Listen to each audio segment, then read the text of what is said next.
Bonjour à tous, nous étudions aujourd'hui la 6e Mishnah du 4e Pérec, le Nishmat Raphaël Yaakov ben Peretz Laurent. La Mishnah nous enseigne ici un din dans des tréfotes lorsque on a coupé la patte arrière de la bête.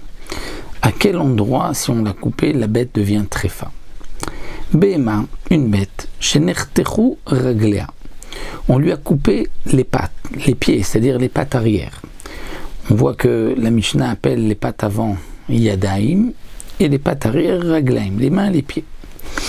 Donc si on a coupé les pieds, donc les pattes arrière de la bête, mina arkuva, si on peut dire du genou ou les matas vers le bas, vers la fin du pied, vers le sabot, kshera.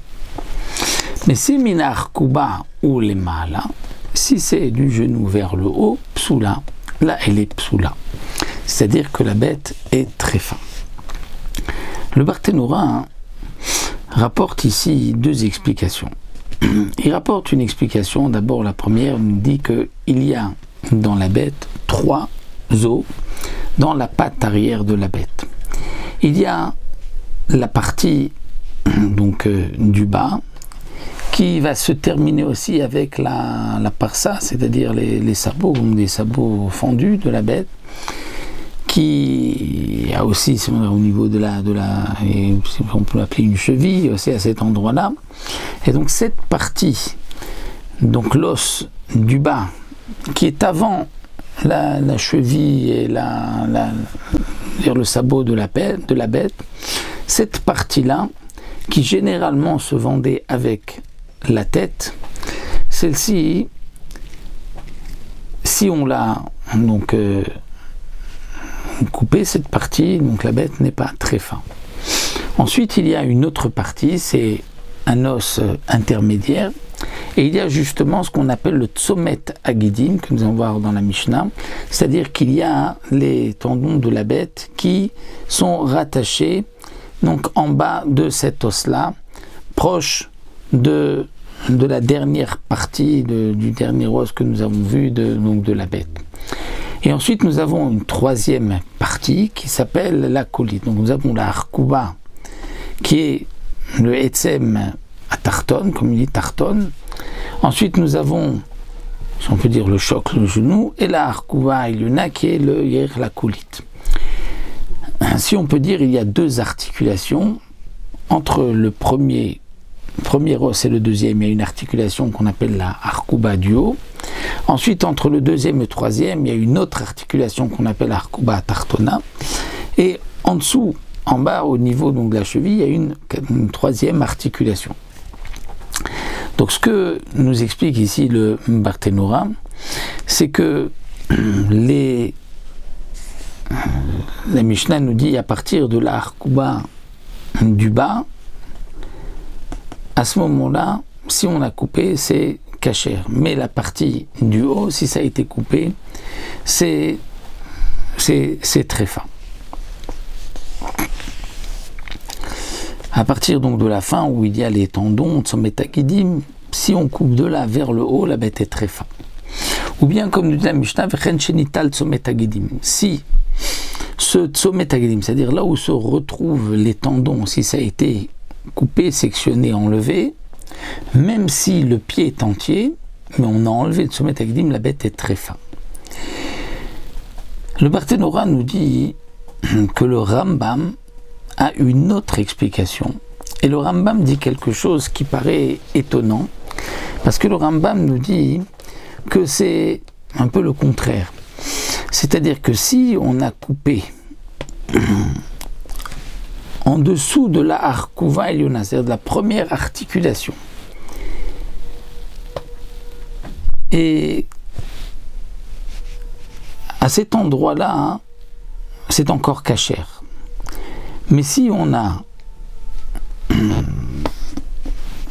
les mâles à mina harkouba, c'est-à-dire que on a coupé, pour lui, on a coupé dans la partie du colite, là c'est sûr qu'elle est très fin, ou si on a enlevé le tsomet agidim, c'est-à-dire dans l'os du milieu, Mais il nous dit le Barthénora qu'il y a un endroit que si on a coupé qui est au-dessus du Tzomet Hagidim, là c'est kasher. C'est-à-dire si toute la partie du bas, elle est tréfa. La partie du haut, bien sûr, elle est tréfa. Mais la partie intermédiaire, si on l'a coupée, elle est kshera. Alors tu pourras te poser la question, c'est quand même étonnant. C'est-à-dire que si je coupe au-dessus des sommets dans cette os-là, c'est kasher. Et si je descends au Tzomet Hagidim, c'est taref. Comment est-ce possible? Dit le Barthénora, on ne peut pas se poser de questions dans les tréfotes. On ne peut pas faire de comparaison. Donc pour le Rambam, lorsque la Mishnah vient nous dire en bas de l'arc de la première articulation, donc la colite, là c'est taref. Et pas tout en bas, c'est-à-dire tout en bas, c'est kasher. Lorsqu'on est au niveau de la colite ou le Tzomet Hagidim, si on coupe au niveau du Tzomet Hagidim, là c'est taref. Si on coupe plus haut, c'est kasher. Donc ça c'est le chidouche du Rambam. Et le Barthénora précise aussi que Tzomet Hagidim, ce sont 3 tendons blancs qui se terminent ensemble. Il y en a un qui est épais et 2 qui sont fins. Si le épais a été enlevé, ça ne s'appelle pas Tzomet Hagidim parce qu'il en reste encore 2. Si les 2 ont été coupés, étant donné que le gros est quand même conséquent et qu'il y a une majorité encore rattachée, c'est kasher.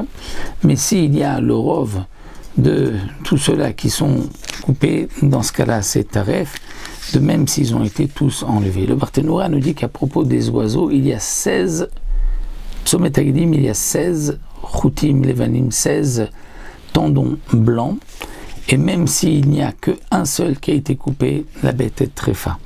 Aujourd'hui, on est un peu plus mahmir, et donc dans les poulets, on va aussi vérifier Tzomet Hagidim, au niveau entre le haut de cuisse et la cuisse, pour voir est-ce que ils sont entiers, les 16, et qui ne sont pas sectionnés. La Mishnah continue Nishbar Haetzem.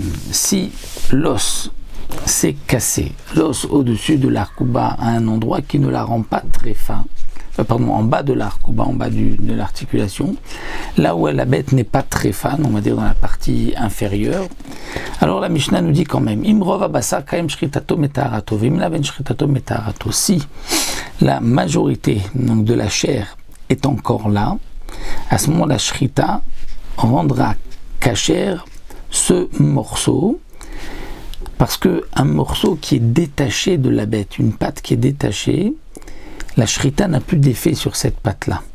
Mais là, étant donné qu'elle est encore rattachée, parce qu'il y a la majorité de la chair qui est encore là, donc on considère que la shrita est aussi sur ce morceau qui se détache de la bête. Mais sinon, s'il n'y a pas de rov bassa en shritato metaharato, parce que c'est donc un morceau, un éver meduldal qu'on appelle, et donc la shrita n'a pas d'effet. Qu'est-ce que ça veut dire qu'il y a le rov bassar qui est quand même? Alors le Barthénora nous explique qu'il y a la peau et la chair qui recouvre la largeur et le contour de l'os qui s'est cassé. Si, donc comme dit le Barthénora, on pourrait trouver l'un sans l'autre. Parfois il peut y avoir le rov ovium par rov ekefo, parfois le rov ekefo du contour, mais pas le rov de la largeur. Donc là il faut qu'il y ait rov bassar kayam, rov ovio et rov ekefo. C'est-à-dire qu'il faut qu'il y ait de la chair dans la majorité de la largeur, mais aussi de la majorité du contour de cet os qui s'est cassé, et donc à ce moment-là, il est encore relié à la bête et la shrita a un effet. Sinon, la shrita n'aura pas d'effet, et donc ce morceau ne pourra pas être consommé. Donc on parle bien sûr d'une partie, comme nous l'avons vu, que si on a coupé, la bête reste cachère, n'est pas très fin. Parce que sinon, si c'est plus haut, un endroit où la bête est très fin, alors là aussi, dit le Barthénora, s'il y a encore la majorité de la chair qui est là, alors bien que le SM s'est brisé, alors le Ever et la Béma seront cachers. Sinon, s'il n'y a plus de chair qui reste là, à ce moment-là, même la bête et le morceau sont assourds parce que la bête est très fin. Donc là, nous avons vu pour le din, lorsque l'os s'est brisé et que même s'il avait été complètement coupé, la bête n'aurait pas été très fin. Malgré tout, pour qu'il y ait un éther sur ce morceau, on considère qu'il fasse encore partie de la bête, ce n'est pas un morceau détaché de la bête, il faut qu'il y ait donc de la peau et de la chair qui recouvrent encore l'os, comme nous l'avons vu.